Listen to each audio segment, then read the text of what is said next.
உலக புகழ்பெற்ற படங்களில் ஒன்றான ஜான்விக்கோட தொடர்ச்சி படங்களை நம்ம பார்த்துட்ருக்கோம். முதல் பாகம் ஆல்ரெடி அப்லோடு பண்ணியாச்சு. இன்றைக்கி நம்ம பார்க்க போகிறது இரண்டாவது பாகம். இப்போ வரைக்கும் ஜான் அவனோட நாயை கொண்டு காரை திருடினவனுங்களை மட்டும்தான் கொண்டு இருக்கான். இந்த பார்ட்டில் தன்னோட காரை எப்படி மீட்டெடுக்க போகிறான், இந்த அண்டர்வேர்ல்டில் எப்படிப்பட்ட சாம்ராஜ்யம் நடக்குதுங்கிறத தெளிவாக இந்த ரெண்டாவது பாகத்தில் பார்க்க போகிறோம். ஃபஸ்ட்டு பார்ட்டை பார்க்காம இந்த ரெண்டாவது பார்ட்டை நீங்கள் ஸ்ட்ரைட்டாக பார்க்க வந்திருந்தீங்க அப்படின்னா முதல் பார்ட்டை பார்த்துட்டு வந்துருங்க.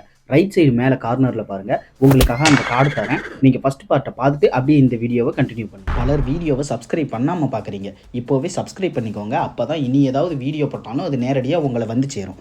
வாங்க 20 நிமிஷத்துக்குள்ளே சட்டுப்பட்டுன்னு இந்த கதையை பார்த்து முடிக்கலாம். இந்த படத்தோட ஸ்டார்டிங் சீனில் பைக்கில் ஒருத்தன் விழுந்து எந்திரிச்சு போயிட்டுருக்கான். அவனை காரில் விடாமல் ஜான் பின்னாடியே சேஸ் பண்ணி துரத்தி போய்கிட்டு இருக்கான். ஒரு கட்டத்தில் அவன் மேலே கார் மோதி அவன் கீழே விழ அவனோட பாக்கெட்டில் இருந்து ஒரு கார்டை ஜான் எடுத்துகிட்டு கிளம்புறான். அப்படியே அங்கே சீனை கட் பண்ணால் ஏதோ ஒரு பிளேஸில் ட்ரக்ஸு டாலர்ஸு எல்லாத்தையும் பெட்டி பெட்டியாக லோடில் ஏற்றிட்டு இருக்கானுங்க. அவனுங்களுக்கு ஹெட்டாக இருக்கவன் அவனோட பிஏட்ட எல்லாத்தையும் லோடில் ஏற்றியாச்சான்னு கேட்க, முடிஞ்ச வரை ஏற்றியாச்சு சார்னு சொல்ல, முடிஞ்ச வரைக்குமா எல்லாத்தையும் சீக்கிரமாக ஏற்றுங்கடான்னு சொல்ல, சார் நம்ம யாருக்கோ பயந்துட்டு இதெல்லாம் பண்ணணுமான்னு கேட்க, யாரோ இல்லை, அது ஜான்விக், நம்ம பயந்து தான் ஆகணும்னு அவன் சொல்கிறான். சார் அப்போது அவன்கிட்ட இதை கொடுத்துடலாமேன்னு கேட்க, அவன் என் அக்கா பையனை கொன்னுட்டான், அதனால தான் நான் இப்படி பண்ணுறேன். என் அக்கா பையன் சும்மா இல்லாமல் அவனோட நாயை கொன்று அவனோட காரை தூக்கிட்டு வந்திருக்கான். துரதிருஷ்டவசமாக அந்த கார் வேறு நம்ம செட்டில் தான் நிற்கிதுன்னு சொல்லிட்டு இருக்க, ஒருத்தனை ஜான் ஆக்சிடென்ட் பண்ணி கார்டு எடுத்துகிட்டு வந்தானே, அது ஒரு கீ போல். அதை வச்சு இவனுங்க இருக்கிற இடத்த ஓப்பன் பண்ணிவிட்டு உள்ளே இருக்க ஒவ்வொருத்தனாக போட்டு முன்னேறிட்டு வரான். சார் இருந்தாலும் நம்ம இவ்வளவு பயப்படுமான்னு கேட்க, அவன் ஒரு டைமில் பாரில் நடந்த சாதாரண பிரச்சனைக்கு பென்சிலை வச்சே 3 பேர்த்த கொன்னான். தெரியும் சார், கேள்விப்பட்டிருக்கேன். சாதாரண பென்சிலை வச்சுடா, நம்மளால் கன்னை வச்சுமே ஒன்றும் பிடுங்க முடியல. நீ இது வரைக்கும் அவனை பற்றி கேள்விப்பட்டது எல்லாமே மேலோட்டமான கதைகள் மட்டும்தான். அவனை பற்றி முழுசாக தெரிஞ்சா நீ செத்துருவேன்னு இவன் இங்கே சொல்ல, இவனுக்கு ஃபோன் வருது. அட்டன் பண்ணால் என்னோட கார் உங்ககிட்ட தானே இருக்குன்னு ஜான் கேட்க, இவன் பயந்து போய் பூகிமேன் வந்துட்டான் அப்படின்னு சொல்ல, அந்த பக்கம் ஜான் அவனோட காரை கண்டுபிடிச்சி எடுக்கிறான். வண்டியை ஸ்டார்ட் பண்ணுற சவுண்டு கேட்க எல்லாரும் ஜானை துரத்த ஆரம்பிக்கிறாங்க. ஒருத்தன் ஜான் காரில் இடிக்கிறான். கடுப்பாக்கி காரில் இருந்துகிட்டே பயங்கர ஃபைட் நடக்குது. வெளியே போனவன் மீண்டும் உள்ளே வர்றான். சும்மா காரில் மோதியே ஒருத்தனை சாகடிக்கிறான். வேற ஒருத்தன் காரில் இடிக்க வெளியே விழுந்து எழுந்து வர்றவனுங்க எல்லாத்தையும் அடிக்க ஆரம்பிக்கிறான். அந்த பக்கம் இவனுக்கு போடுற சத்தம் எல்லாம் மேலே இருக்க பாஸ்க்கு கேட்குது. இருக்க எல்லாரையும் அடித்து போட்டு தள்ளிட்டு மேலே வர்றான். சரக்கை 2 கிளாஸில் ஊற்றிட்டு எனக்கு அமைதி வேணும், சமாதானமாக போயிடலான்னு முடிவு பண்ணி பேச அவனும் சரின்னு ஒத்துக்கிறான். அங்கேருந்து கார் எடுத்துக்கிட்டு நேராக கிளம்பி வந்து வீட்டில் காரை நிறுத்திட்டு காருக்குள்ளே பார்க்க அவன் பொண்டாட்டியோட ஃபோட்டோ இருக்குது. அதை சோகமாக பார்த்துட்டு வீட்டில் இருக்கான். அவன் நாய் கூட விளையாடிக்கிட்டு இருக்க அவனோட மெக்கானிக் ஃப்ரெண்டு ஜான் கூப்பிட்டதுனால பார்க்க வந்திருப்பான் போல. என்ன ஜான், உன் கார் ஃபேவரட் காராச்சே, இது இப்படி பண்ணி வச்சிருக்கானுங்கன்னு சொல்ல, இதெல்லாம் சரி பண்ண முடியுமான்னு கேட்க, செக் பண்ணி பார்த்துட்டு கிறிஸ்மஸ்க்குள்ளே ரெடி பண்ணி தரதா அவன் சொல்கிறான். போன பார்ட்டில் இதை நம்ம பார்த்துருப்போம். வெளியே எடுத்த கன்று கோல்டு காயின் எல்லாத்தையும் மீண்டும் அந்த பொட்டிக்குள்ளே போட்டு பேஸ்மெண்ட்டில் புதைச்சி கலவையை போட்டு பூச ஆரம்பிக்கிறான். கரெக்டாக பூசி முடிச்சதும் காலிங் பெல் அடிக்கிற சவுண்டு கேட்குது. வந்து திறந்து பார்க்க சாண்டினோன்னு ஒருத்தன் பார்க்க வந்திருக்கான். எனக்கு ஒரு உதவி வேணும்னு கேட்க, உள்ளவான்னு கூப்பிட்டு உள்ளே கூட்டிகிட்டு போனான். ஜான் எனக்கு ஒரு உதவி வேணும், நீ தான் அதை பண்ணி கொடுக்கணும்னு கேட்க, இல்லை சாண்டினோ, நான் இந்த தொழிலை விட்டு விலகிட்டேன், என்னால் பண்ணி கொடுக்க முடியாது, ப்ளீஸ் புரிஞ்சுக்கோன்னு அவன் சொல்ல, அவன் பதிலுக்கு ஒரு மெடல் எடுத்து காமிக்கிறான். அந்த மெடலில் ஜான் தன்னோட பிளட்டால் கைரேகை வச்சிருக்கான். ஞாபகம் இருக்கா? Blood mark. அன்னைக்கு நான் உன் உயிரை காப்பாற்றும் போது நீ எனக்கு கடன் பட்டு இருக்கேங்கிறதுக்காக சாட்சியா உன் ரத்தத்தால் கைரேகை வச்சிருக்க. எனக்கு நான் கேட்குறத நீ பண்ணி கொடுத்துட்டு உன் கடனை தீர்த்துக்கோ, அதுக்கப்புறம் நான் உன்னை டிஸ்டர்ப் பண்ண மாட்டேன்னு ஏதோ பழைய நடந்து முடிஞ்ச கதையை பற்றி அவன் சொல்லிக்கிட்டு இருக்கான். ஜான் இந்த சாண்டினோவுக்கு கடன் பட்டதுனால ஏதோ ஒரு விஷயத்தை செஞ்சு கொடுக்கும்படி இந்த ஜான் கிட்ட இவன் உதவி கேட்டு வந்திருக்கான். இல்லை, என்னை புரிஞ்சுக்கோ சாண்டினோ, நான் திரும்பி தொழிலுக்குள்ளே வரணும்னு நினைக்கல, நீ வேற யாராவது வச்சு செஞ்சுக்கோன்னு எவ்வளவு சொன்னாலும் அவன் அதை கேட்க மாட்டேங்கிறான். ஜானும் முடியாதுன்னு மறுக்க, சரி உன்னை எப்படி நான் வழிக்கு கொண்டு வரதுன்னு எனக்கு தெரியும்னு அங்கேருந்து கிளம்புறான். ஜான் உள்ள கதவை சாத்திட்டு போய் அவன் பொண்டாட்டி ஃபோட்டோவை பார்த்துக்கிட்டு இருக்க, வெளியே போன சாண்டினோ கிரானைட் லான்ச்சர் இருக்கு பாருங்க, அதில் போட்டு அங்கிருந்து சொட்ட ஆரம்பிக்க, சும்மா வீடே வெட்டிச்சு செதறுது. 3 அடி அடிச்சிருப்பான். வீடே ஜெகஜோதியாக தீ பிடிச்சி எரிய ஆரம்பிக்குது. ஜான் அடிச்சு அடியில் வெளியே தெரிச்சு வந்து விழுறான். அவன் நாய்க்கு நல்ல வேலை எதுவுமே ஆகலை. அவன் பொண்டாட்டி நினைப்பா இருந்த அந்த கடைசி ஒரு ஃபோட்டோவும் வீடோட சேர்ந்து எரிஞ்சு சாம்பலா போகுது. ஜானோட கோபம் உச்சத்துக்கு போக ஆரம்பிக்க, கொஞ்ச நேரத்தில் தீயணைப்பு வீரர்கள் வீட்டில் பிடிச்ச தீயை அணைக்க முயற்சி பண்ணுறாங்க. ஜானோட போலீஸ் ஃப்ரெண்டு ஒருத்தன் இருப்பானே, அவனை போன பார்ட்டில் பார்த்துருப்போம். என்னாச்சு ஜான், உண்மையாகவே கேஸ் வெடிச்சு தான் இப்படி ஆச்சான்னு கேட்க, இவன் அப்படி சொல்லியிருப்பான் போல அவங்ககிட்ட. ஆமாம், நான் பார்த்துக்கிறேன் எதாக இருந்தாலும்னு ஜான் அவன் நாயை கூட்டிக்கிட்டு அங்கேருந்து கிளம்புறான். போன பார்ட்டில் பார்த்த அதே கான்டினென்டல் ஹோட்டலுக்கு திருப்பி மீண்டும் வரான். சேரனை மீட் பண்ணி நான் மேனேஜரை பார்க்கணுன்னு சொல்ல, அவன் மேனேஜர் இருக்க இடத்த சொல்லி அனுப்பி வைக்கிறான். புது கோல்டு காயின்லாம் வின்ஸ்டன் செக் பண்ணி பார்த்துட்டு இனி இதையும் புழக்கத்தில் விட்டுறலான்னு அங்கே ஏதோ பேசிக்கிட்டு இருக்காரு. கரெக்டாக ஜான் அந்த நேரம் உள்ள வர, வா ஜான் பேசலாம் அப்படின்னு சொல்லிட்டு உட்கார வச்சுட்டு வின்ஸ்டனும் ஜானும் பேச ஆரம்பிக்கிறாங்க. சாண்டினோ எங்கன்னு கேட்க, கொஞ்சம் பொறுமையாயிரு ஜான், நீ முடியாதுன்னு சொன்னதுனால அவன் அத்தோட நிறுத்திக்கிட்டானேன்னு சந்தோஷப்படு. உனக்கு சீரியஸ்னஸ் புரியல ஜான். இங்கே 2 விதிமுறைகளை மாற்றவே முடியாது. ஒன்று, இந்த கிளப்பில் ரத்தக்கரை படக்கூடாது. இன்னொன்று, வாக்கு கொடுத்துட்டா அதை காப்பாற்றியே ஆகணும். நான் தான் விருப்பம் இல்லைன்னு சொல்லிட்டேனேன்னு ஜான் சொல்ல, நீ இந்த தொழிலை மதிக்கலனாலும் செத்துருவ, பேட்சுக்கு உன்னோட மரியாதையை கொடுக்கலனாலும் செத்துருவ, இதை விட்டு ஓடுனாலும் செத்துருவ. அவன் கேட்டதை நீ செஞ்சு உன் கடனை அடைச்சிட்டா அவன் வீட்டை நீ எரிக்கணும்னா சொல்லு, நான் உனக்கு ஹெல்ப் பண்ணுறேன். ஆனால் அதுக்கு முன்னாடி அவன் சொன்ன காரியம் எதுவாக இருந்தாலும் நீ அதை முடிச்சு தான் ஆகணும்னு சொல்ல, ஜான் சரின்னு அங்கேருந்து கிளம்பி நேராக சேரன்கிட்ட போய் என்னோட நாயை இந்த ஹோட்டலில் வச்சுக்க முடியுமான்னு கேட்க, சார் மன்னிச்சிருங்க, நம்ம ஹோட்டலில் அந்த மாதிரி ஃபெசிலிட்டிஸ் இல்லை, இருந்தாலும் உங்களுக்காக நான் வேணுமா பர்சனலாக உங்கள் நாயை நான் பார்த்துக்கிறேன்னு சொல்ல, தேங்க்ஸ் அப்படின்னு சொல்லிட்டு அங்கேருந்து கிளம்பி போகிறான். போகிறவன்ட்ட, சார் உங்கள் நாய்க்கு என்ன பேருன்னு கேட்க, இன்னும் நான் அதுக்கு பேர் வைக்கலன்னு சொல்கிறான். நேராக சாண்டினோ இருக்கிற இடத்துக்கு போக, அங்கே இருக்கிற அவனோட அடியாளுங்கெல்லாம் இவனை செக் பண்ண ஆரம்பிக்கிறாங்க. அதில் ஒரு பொண்ணு இருக்கா பாருங்க, இவ தான் அவனோட மெயின் அடியாள். இவ எப்படி செக் பண்ணுறா பாருங்க. ஏற்கனவே அவன் கடுப்பில் இருக்கிறான், இருக்கிற கடுப்பில் இன்னும் எக்ஸ்ட்ரா இவ கடுப்பேற்றுற மாதிரி இப்படி வேற செக் பண்ணிக்கிட்டு இருக்கா. அவளை ஒரு முறைச்சிட்டு உள்ளே போய் சாண்டினோவை மீட் பண்ணி பேச ஆரம்பிக்க, வா ஜான், நீ என்னை மீட் பண்ண வருவேன்னு எனக்கு நல்லாவே தெரியும். உன்னை வற்புறுத்தணுங்கிறது எனக்கு ஐடியா இல்லை ஜான். நீ எனக்கு இந்த ஹெல்ப்பை மட்டும் பண்ணி கொடுத்துட்டு நீ இப்போ நீ என்னை பார்க்கும்போதே உன் கண்ணில் என்னை கொல்லணுங்கிற கொலவெறி தெரியுது. உனக்கு என்ன கொல்லணும்னு தோணுது அதானே? நீ உள்ளே வரும்போதே யார் யாரை எப்படி கொல்லணும், எந்த வழியில் தப்பிச்சு வெளியே போகணும் எல்லாத்தையும் பிளான் போட்டுட்டேன்னு எனக்கு நல்லாவே தெரியும். அந்த பொண்ணுக்கிட்ட இருக்க பேனா, இவங்கிட்ட இருக்க கண்ணாடி, இதெல்லாம் தானே உன்னோட ஆயுதம்னு கேட்க, இல்லை உன்னை கொல்றதுக்கு என்னோட கையே போதும்னு சொல்ல, உன் திறமை எனக்கு தெரியும் ஜான், இருந்தாலும் உன்னால் என்னை கொல்ல முடியாதுங்கிறான். உனக்கு நான் என்ன செய்யணும்னு சொல்லுன்னு ஜான் ஸ்ட்ரைட்டாக பாயிண்ட்டுக்கு வர, நீ என் அக்காவை கொல்லணும்னு சொல்கிறான். எதுக்குன்னு ஜான் கேட்க, இந்த அண்டர்வேல்டில் மொத்தம் 12 ஹை டேபிள் இருக்குது. அதாவது இந்த உலகத்தை கண்ட்ரோல் பண்ணுறது மொத்தம் 12%. அதில் என் அக்காவும் ஒரு பர்சன். அது எனக்கு கிடைச்சிருக்க வேண்டிய ஒரு பொறுப்பு. ஆனால் அவள் அதை எடுத்துக்கிட்டா. அதனால் அவளை கொன்று அந்த இடத்துக்கு நான் போகணும். என்னால் கூட பிறந்த அக்காவை கொல்ல முடியாது. அதனால தான் ஜான் ஒன்றை கேட்குறேன். இப்போ அவள் ரோமில் இருக்கா. அவள் இருக்க சர்ச்சுக்கு அடியில் ஒரு அண்டர் கிரவுண்ட் இருக்குது. இதை ஒன்றை தவிர யாராலையும் பண்ண முடியாது ஜான்.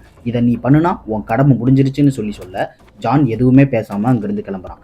நேராக ரோமுக்கு போய் ஒரு யூதர்கிட்ட 5903.05ன்னு ஒரு லாக்கர் நம்பர் சொல்ல, அவர் ஒரு பெட்டியை எடுத்து கொடுக்குறாரு. அதை ஓப்பன் பண்ணால் உள்ள கோட்டு, சில ட்ரெஸ்ஸு, கன்னு, தங்கம்னு எல்லாம் இருக்குது. மீண்டும் தொழிலுக்குள்ளே வர வைக்கிறானுங்களேன்னு கட்டுப்பாக்கி ஜானு கத்திட்டு ட்ரெஸ்ஸை மாற்றிட்டு வெளியே வரான்.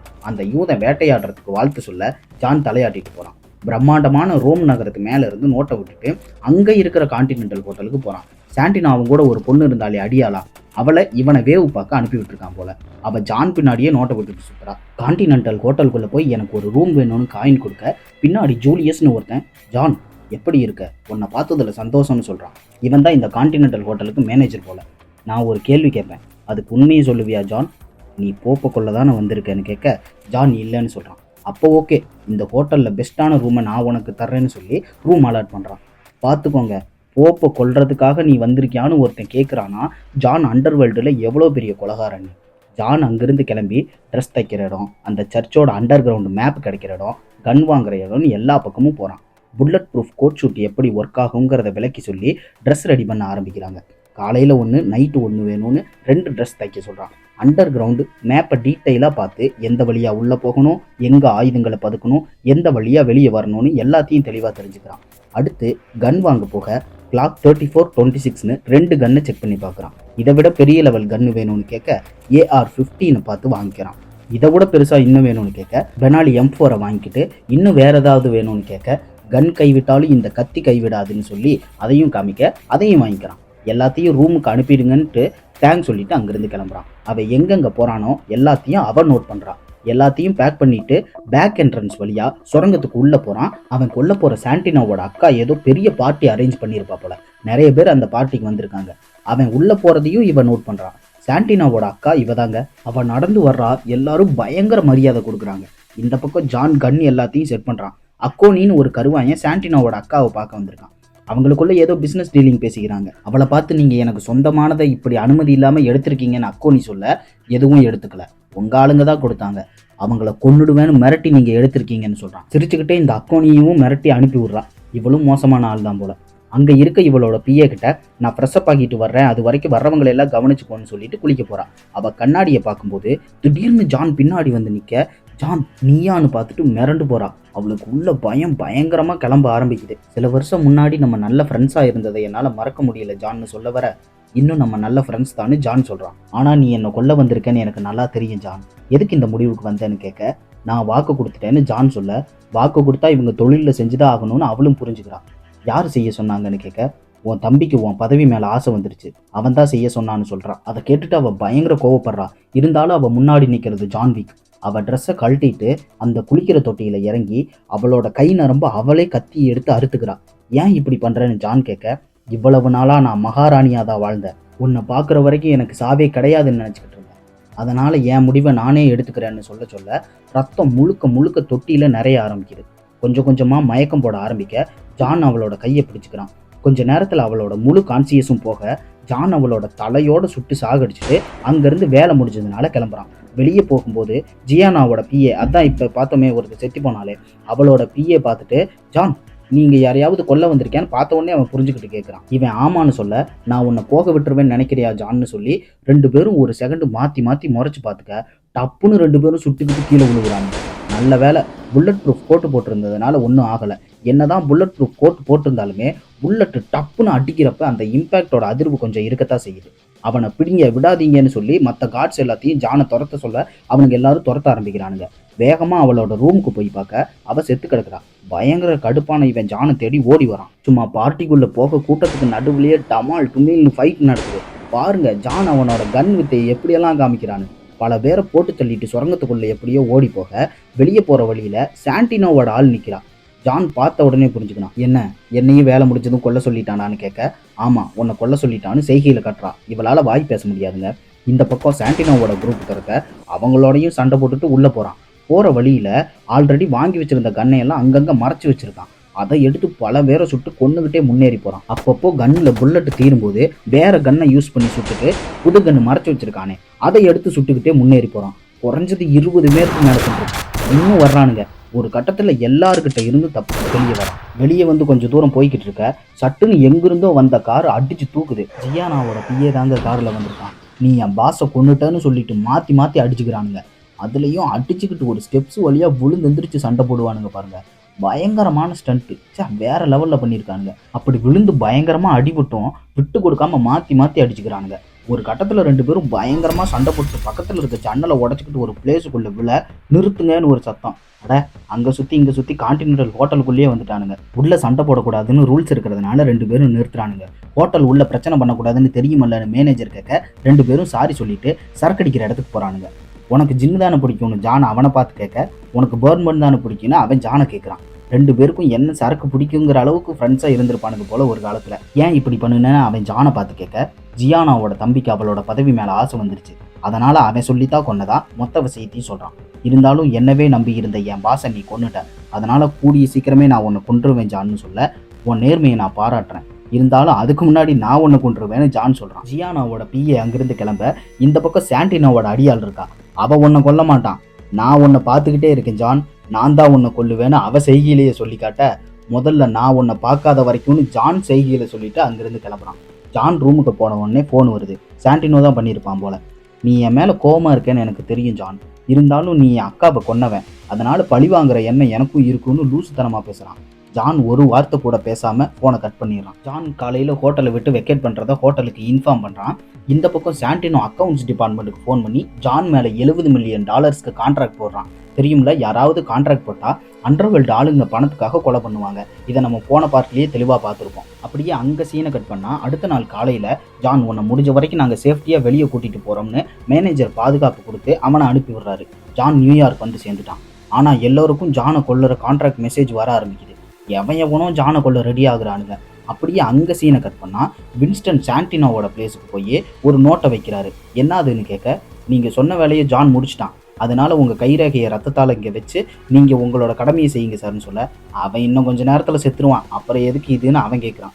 வின்ஸ்டன் ஒரே ஒரு வார்த்தை தான் சொல்கிறாரு, அவன் கடமையை செஞ்சுட்டான், உங்கள் கடமையை நீங்கள் ஃபஸ்ட்டு செய்யுங்கன்னு இவங்கிட்ட சொல்ல, இவன் ரத்தத்தால் கைரேகையை வைக்கிறான். நீங்கள் எவ்வளோ பெரிய தப்பு பண்ணியிருக்கீங்கன்னு உங்களுக்கு தெரியாது சார், ஒன்று சொல்லட்டா, ஜான் மாதிரியான ஒரு மிருகத்தோட முதுகில் குத்திட்டீங்க, அவன் வேணான்னு விட்டுட்டு போன வாழ்க்கைக்குள்ளே அவனை மீண்டும் கூட்டிகிட்டு வந்துட்டீங்க, அவன் கோயில் மாதிரி நினச்ச வீட்டையும் எரிச்சிட்டீங்க, இனி அவன் எந்த விதத்துலையும் உங்களுக்கு கட்டுப்பட வேண்டிய அவசியம் இல்லை.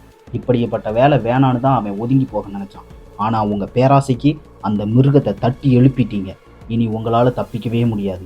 நீங்கள் அவனுக்கு செஞ்ச உதவிக்கு அவன் பதில் உதவி செஞ்சான். ஆனால் நீங்கள் நம்பிக்கை துரோகம் பண்ணிட்டீங்க. யாருக்கு அதை முடிய போகுதுன்னு அந்த ஆண்டவன் தான் சொல்லணும்னு சொல்லிட்டு வின்ஸ்டன் அங்கேருந்து கிளம்புறாரு. இந்த பக்கம் ஜான் ரோட்டில் நடந்து போகிற வழி முழுக்க அவனை கொல்ல ஆளுங்க வர்றானுங்க. ஏன்னா கான்ட்ராக்ட் தான் இங்கே போட்டானுங்களே. அதனால முதல்ல ஒரு பொண்ணு வரா. அவளை சும்மா அடித்து பொழக்க அவள் இடுப்புலையோ சுட்டுறா. பயங்கரமாக சுடு விழுந்துருது இடுப்போட. அவள் கையை உடச்சி கழுத்தை உடச்சி அங்கேயே கொல்றான். 2 பேர் இன்னும் கொல்ல வரானுங்க. ஜான் பென்சிலை வச்சு கொல்லுவான்னு ஏற்கனவே ஃபர்ஸ்ட் பார்ட்டில் சொல்லியிருப்பானுங்க. நிறைய இதை கேள்விப்பட்டிருப்பீங்க. நானும் சொன்னேன்ல, அதைத்தான் நீங்கள் இப்போ பார்க்க போகிறீங்க. எப்படி சாதாரண பென்சிலை வச்சு போடுறான் பாருங்க. அடுத்து ஒரு ஜாப்பனீஸ் சும்மா வீரன் ஜானை கொல்ல வரான். எவ்வளோ அடித்தாலும் அவனுக்கு ஒன்றுமே ஆக மாட்டேங்குது. சும்மா ஜானை புரட்டி எடுக்கிறான். கன்னை வச்சு ஷோல்டரில் 2 சுட்டு மண்டையோடு சுடுறான். அங்கே பாருங்க, அந்த பையன் இன்னும் சாகலை, மண்டையோட சுட்டோம். இப்போ தான் செத்தான். இன்னும் கொஞ்சம் தூரம் போக ஃபவுண்டைன் ஒன்று இருக்குது, அது பக்கம் போகிறான். அங்கே ஜியானாவோட பிஏவும் வரான். 2 பேரும் மாற்றி மாற்றி கண்ணுக்கு கண்ணு எதிர்க்கு எதிராக பார்த்துக்கிறானுங்க. ஜான் சுட்டுக்கிட்டே ஓட ஆரம்பிக்க இந்த சீன் ரொம்ப ஃபேமஸான சீனு. நிறைய ரீல்ஸ் ஷார்ட்ஸ்ல எல்லாம் கூட நீங்கள் பார்த்துருக்கலாம். கூட்டத்துக்கு நடுவில் பாருங்கள், 2 வயபுலையும் எப்படி மாற்றி மாற்றி ட்ரை பண்ணிக்கிட்டே இருக்கானுங்க சுட்டு சாகடிக்கிறதுக்கு. அங்கேருந்து ரயில்வே ஸ்டேஷனுக்கு போக அங்கே 2 பேர் கொள்ள வராங்க. அவனுங்களையும் எப்படியோ போட்டு தள்ளிட்டு ஜான் உள்ளே ஏற அவன் பின்னாடியே இவனும் ட்ரெயினில் ஏறிடுறான். கூட்டம் அதிகமாக இருந்ததுனால 2 பேரும் மூஞ்ச பார்த்துக்கிட்டு கூட்டம் குறையிற வரைக்கும் வெயிட் பண்ணுறானுங்க. கூட்டம் குறைஞ்சதும் கத்தியை வச்சு ஃபைட் நடக்க ஆரம்பிக்குது. மாத்துக்கட்டில் 2 பேரும் கிழிச்சுக்கிறானுங்க. ஜான் தொடையிலேயே அவன் கத்தியை ஏற்றிட ஜான் வழியில் துடிக்கிறான். இருந்தாலும் எப்படியோ சமாளித்து அவங்ககிட்ட சண்டை போட ஆரம்பிக்கிறான். கடைசியாக ஜான் அப்படி இப்படின்னு சுற்றி அவனோட கத்தியை அவன் இதயத்துக்கு நேராக வச்சு சரக்குன்னு ஒரு சொருக இதயத்தோட கத்தியை உள்ளே இறக்கிடுறான். நான் நேராக உன் இதயத்தில் சொருகியிருக்கேன், விடுங்கன்னா உடனே ரத்தம் கசிஞ்சு நீ செத்துருவேன்னு சொல்ல அப்படியே சரிஞ்சு அவன் விழுறான். நான் உன்னை இப்படியே இந்த இடத்துல விட்டுட்டு போகிறது தொழிலுக்கு நான் கொடுக்குற மரியாதைன்னு சொல்லிட்டு ஜான் அங்கேருந்து கிளம்புறான். இன்னும் 2 பேர் ஃபாலோ பண்ண ஆரம்பிக்க ஏற்கனவே இடுப்பில் தொடையிலன்னு ரத்தப்போக்கில் இருந்த ஜான் நேராக அங்கே இருக்கிற பிச்சைக்காரங்கிட்ட போய் ஒரு காயினை தூக்கி போட்டுட்டு என்னை அவர்கிட்ட கூட்டிகிட்டு போ ப்ளீஸ், என்னை காப்பாத்துன்னு சொல்ல அவன் பக்கத்தில் இருக்கிற படுதாவை மேலே அப்படியே போற்றி வந்தவனுங்க 2 பேர்த்தையும் சுட்டு ஜானை காப்பாற்றுறான். கொஞ்ச நேரத்தில் கண் முழிச்சு பார்க்க கட்டுலாம் போட்டு ட்ரிப்ஸ்லாம் ஏற்றி ஜானை காப்பாற்றி ஒரு இடத்துல அண்டர் கிரவுண்ட் மாதிரி இருக்குது, அந்த இடத்துல வச்சுருக்காங்க. ஜானை நேராக அவங்களோட தலைவங்கிட்ட கூட்டிகிட்டு போக ஜான் எப்படி இருக்க, இந்த மார்க் நீ போட்டது தான் ஞாபகம் இருக்கா, அதுக்கப்புறம் தான் நான் இவ்வளோ பெரிய ஆள் ஆனேன்னு பல வருஷத்துக்கு முன்னாடி ஜானை இவனுக்கு தெரியும் போல் அந்த பழைய கதையை பற்றி பேசிகிட்டு இருக்கான். சொல்லு ஜான், உனக்கு என்ன வேணும்னு கேட்க நீ எனக்கு உதவி பண்ணுனா நான் உனக்கு உதவி பண்ணுறேன்னு ஜான் சொல்கிறான். அவன் சிரிக்கிறான். உன் உயிரையே நான் தான் இப்போ காப்பாற்றினேன், உன்னால் எனக்கு என்ன உதவி பண்ண முடியும்னு கேட்க உன்னை கொன்னா கான்ட்ராக்ட் படி $70 மில்லியன் எனக்கு கிடைக்கும். பல பேர் அதுக்காக காத்துக்கிட்டு இருக்காங்க. கிறிஸ்மஸ் வேறு வரப்போகுது, அதை என்ஜாய் பண்ண பணம் வேணும்ல. இப்படி அவன் கேலி கிண்டல் பண்ண எனக்கு சாண்டினோவை கொல்ல உதவி பண்ணுனா அந்த பதவி உனக்கு தான் வரும்னு டீல் பேச அவனும் ஒத்துக்கிறான். ஜானுக்கு வெறும் 7 ரவுண்ட்ஸ் இருக்க கன்னை தரான். வெறும் 7 புல்லட் தானா, சரி ஓகே நான் பார்த்துக்கிறேன்னு அந்த கன்னை வாங்கிட்டு அங்கேருந்து கிளம்புறான். அப்படியே அங்கே சீனை கட் பண்ணால் ஹை டேபிளில் ஒரு மெம்பராக இந்த சாண்டினோ ஆனதுனால நிறைய பேருக்கு பார்ட்டி கொடுத்துக்கிட்டு இருக்கான். அந்த அக்கோனிங்கிறவன் கூட இங்கே தான் இருக்கான் பாருங்கள். ஜான் அங்கே வர்றான். அவனுக்கு ஜானை பார்த்ததும் ஆச்சரியம், இவன் புர்றா தப்பிச்சான்னு. சட்டுன்னு ஜான் எடுத்து சுட ஆரம்பிக்க அவன் ஓடுறான். 7 புல்லட் 3 செகண்டில் காலி. அடுத்து வர்றவனுங்களை அடித்து அவனுங்க பொருளை எடுத்து அவனுங்களே போடுறான். ஜான் இங்கே வந்துட்டான்னு சாண்டினோ அவனோட அடியாளுக்கு ஃபோன் பண்ணி சொல்லிட்டு ஓடுறான். ஜான் துரத்திக்கிட்டு போகிற வழியில் வர்றவனுங்க எல்லாத்தையும் போட்டு தள்ளிட்டு இன்னும் முன்னேறி போகிறான். குறைஞ்சது 20 பேர்த்த கொண்டு இருப்பான். இன்னும் வதன்னு வந்துக்கிட்டே இருக்கானுங்க. எல்லாரையும் பாரபட்சம் பார்க்காம போட்டு தள்ளுறான். எப்பப்பா என்ன ஆக்ஷன்ரா, மிரட்டுறான். கடைசியாக ஒரு ரூமுக்குள்ளே போக இந்த ப்ரூஸ்லியோட என்டர் த டிராகன் படத்தில் வர்ற மாதிரி ட்ரிக்கியான கண்ணாடியாலான ரூம் ஒன்று இருக்குது. அது வழியாக உள்ளே போக இன்னும் நிறைய பேர் உள்ளே வர ஆரம்பிக்கிறானுங்க. அவனுக்கு எல்லாத்தையும் அந்த ரூமுக்குள்ளேயே வச்சு சண்டை போட்டு அவனுங்களையும் ஒவ்வொருத்தராக போட்டு தள்ள ஆரம்பிக்கிறான். அங்கே வந்து அவனோட அடியால் அந்த பொண்ணு இருக்காளே, அவள் அந்த சாண்டினோவை கூப்பிட்டு வெளியே கூப்பிட்டு போய் அனுப்பிச்சி விட்டுறான். அனுப்பிச்சி விட்டு நான் ஜானை கொல்றேன்ட்டு உள்ளே போய் ஜானை கொல்றதுக்கு அவள் தயாராகிறான். இருக்கிற எல்லாரையும் போட்டுட்டு அவ கூடயும் போய் ஜான் சண்டை போட ஆரம்பிக்கிறான். அவள் கத்தியை வச்சு சண்டை போட பயங்கரமாக ஃபைட் நடக்குது. ஆனால் கடைசியில் அவளோட கையை உடச்சி அவள் கத்தியை வச்சு அவள் இதயத்தில் கத்தியை வச்சு ஒரு சரக்குன்னு சொருவான். அவள் இன்னும் நான் உன்னை பார்த்துக்கிட்டே இருக்கேன்னு செய்கையிலேயே செஞ்சு காமிக்க நானும் தான் அப்படின்னு கோவமாக ஒரு முறை முறைச்சிட்டு ஜான் கிளம்புறான். அவள் அந்த இடத்துலேயே சம்பவ இடத்துலேயே செத்து போகிறான். இந்த பக்கம் சாண்டினோ அதுக்குள்ளே நேராக கான்டினென்டல் ஹோட்டலுக்கு போய் ஜானை இந்த கிளப்பை விட்டு நீக்குங்கன்னு வின்ஸ்டனை பார்த்து சொல்ல, நீங்கள் எவ்வளோ பெரிய ஆளாக வேணுமாலும் இருக்கலாம், ஆனால் இது என்னோட கிளப்பு, இங்கே யார் இருக்கணும் இங்கே யார் இருக்க வேணாம், யாரை நீக்கணுங்கிறத நான் தான் முடிவு பண்ணணும். அது மட்டும் இல்லாமல் ஜான் எந்த விதியும் மீறலை. அதனால் அவனையெல்லாம் ரிமூவ் பண்ண முடியாதுன்னு இவன் சொல்ல, சரி ஓகே நீங்கள் செய்கிறத செய்யுங்கன்னு சொல்லிட்டு கிளப்பில் வெயிட் பண்ணுறான். ஏன்னா கிளப்புக்குள்ளே இருந்தால் ஜான் அவனை கொல்ல மாட்டான்னு அவனுக்கு தெரியும். ஜான் நேராக சேரனை பார்த்து, நான் இப்போ சாண்டினோவை பார்க்க வந்திருக்கேன்னு சொல்ல, ஒரு செகண்ட் அவனோட கண்ணை பார்த்தே சேரன் புரிஞ்சுக்கிறாரு. உங்களுக்காக தான் அவர் காத்துக்கிட்டு இருக்காருன்னு சொல்ல, ஜான் நேராக அங்கே போகிறான். சாண்டினோ பயத்தை உள்ள வச்சுட்டே சீன் போடுறான். வாத்துக்கறியை தின்னுக்கிட்டு, உடம்புக்கு இது ரொம்ப நல்லது, இந்த கிளப்பில் இதுதான் ஸ்பெஷல், கொஞ்சம் டேஸ்ட் பண்ணுறியான்னு கேட்க, வின்ஸ்டன் ஜானை பார்த்து, ஜான் வேண்டாம், சொன்னா கேளு, இங்கேருந்து நீ கிளம்புன்னு சொல்கிறாரு. ஆனால் சாண்டினோ திமிரு தலைக்கேறி, இப்போவாவது புரிஞ்சுதா ஜான், நான் எவ்வளோ பெரிய ஆளுன்னு, ஒழுங்காக ஓடின்னு சொல்ல, பட்டுன்னு திமிரு பிடிச்சி அவன் தலையோட சுட்டு அவனை ஜான் கொல்லுறான். எல்லாரும் சாக்காகி பார்க்குறாங்க. ஜான் முதல் முறையாக ரூல்ஸை மீறி செயல்பட்டுருக்கான். நீ அவசரப்பட்டுட்ட ஜான்னு வின்ஸ்டன் சொல்ல, இவன் இருக்கக்கூடாதுன்னு ஜான் சொல்லிட்டு சேரனை மீட் பண்ணி ஏதாவது தொந்தரவு கொடுத்தானான்னு நாயை பற்றி கேட்க, இல்லை சார் இது ரொம்ப நல்ல டாகுன்னு சேரன் சொல்ல, படத்தோட ஸ்டார்டிங்கில் விட்டுட்டு போன நாயை வா நம்ம வீட்டுக்கு போகலான்னு கூட்டிகிட்டு அங்கே இருந்து எரிஞ்சு போன தன்னோட வீட்டுக்கு வர்றான். எரிஞ்சு போன அந்த வீட்டோட சாம்பல்குள்ளேருந்து தன்னோட பொண்டாட்டியோட செயினை எடுத்து அதை கையில் வச்சுக்கிட்டே உள்ளே உட்காடுறான். அடுத்த நாள் விடிய போகுது. சேரன் அங்கே வந்து ஜானை பார்த்து, சார் என் கூட தயவு செஞ்சு வாங்கன்னு கூட்டிகிட்டு போகிறான். ஒரு பிளேஸில் நிறுத்த, உங்கள் கூட ஒர்க் பண்ணதை நான் சந்தோஷமாக நினைக்கிறேன்னு கை கொடுத்துட்டு குட் பை சொல்லிவிட்டு ஜான் அங்கேருந்து கை நீட்டி இந்த பக்கம் போங்கன்னு அனுப்பி வைக்க, அங்கே வின்ஸ்டன் ஜானுக்காக வெயிட் பண்ணிட்டு இருக்காரு. வா ஜான். ஹாய் வின்ஸ்டன், எனக்கு என்ன தண்டனை கொடுக்க போகிறீங்கன்னு ஜான் கேட்க, சாண்டினோ வச்ச விலையை ஹை டேபிள் அதை இன்னும் டபுள் ஆக்கிடுச்சு, எனக்கு வேறு வழி தெரியல ஜான், உன் வாழ்க்கைக்கு ஒரு முற்றுப்புள்ளி வச்சாச்சுன்னு சொல்ல, அப்போ நான் ஏன் இன்னும் சாகாமல் இருக்கேன்னு கேட்க, உன்னை கொல்ல எவ்வளவு பேர் துடிக்கிறாங்கன்னு பார்க்குறியான்னு சொல்லி எல்லாரையும் நிற்க சொல்ல, அங்கே இருக்க அத்தனை பேரும் மொத்த ஊருமே நிற்கிது. அதாவது நியூயார்க் மொத்தமும் ஜானுக்குள்ளே ரெடி ஆகிட்டு இருக்காங்க. உனக்கு நான் கொடுக்குற கடைசி வாய்ப்பு 1 மணி நேரம் அவகாசம், அதுக்கப்புறம் என்னால் ஒன்றும் பண்ண முடியாது, இதை காட்டி நீ எங்கே வேணுமாலும் போகலான்னு ஒரு மெடலை ஜான் கிட்ட கொடுக்குறாரு. அதை வாங்கிக்கிட்டு, வின்ஸ்டன் எல்லாருக்கும் சொல்லுங்கள், ஒருத்தர் விடாமல் சொல்லுங்கள், என் பின்னாடி எவன் வந்தாலும் சரி, அது யாராக இருந்தாலும் சரி, நான் ஒருத்தனையும் விட மாட்டேன், எல்லாரையும் கொல்லுவேன்னு சொல்ல, உன்னால் முடியும் ஜான் அப்படின்ட்டு வின்ஸ்டன் சிரிக்கிறாரு. சரி ஏன் காத்துக்கிட்டு இருக்க, கிளம்பு ஜான்னு சொல்ல, மறுபடியும் சந்திக்கலான்னு சொல்லிட்டு ஜான் அங்கேருந்து கிளம்புறான். அப்படியே கொஞ்சம் கொஞ்சமாக பொறுமையாக நடக்கிறான். அப்படியே வேகம் அதிகரிக்க ஆரம்பிக்குது. கொஞ்சம் தூரம் போக போக அப்படியே ஓட ஆரம்பிக்கிறான். வின்ஸ்டன் ஜான் விக் மேலே 1 மணி நேரத்தில் கான்ட்ராக்ட் ஸ்டார்ட் பண்ண சொல்லி ஆர்டர் கொடுக்க எல்லோருக்கும் மெசேஜ் போக ஆரம்பிக்குது. ஜான் எப்படி இவங்களையெல்லாம் சமாளிக்க போகிறான், உயிர் பிழைப்பானா, யாரெல்லாம் அவனை கொல்ல வர போகிறாங்க அப்படிங்கிறதையெல்லாம் அடுத்த பார்ட்டில் தெளிவாக பார்க்க போகிறோம். உங்களை அடுத்த பார்ட்டில் சந்திக்கிறேன். பாய்.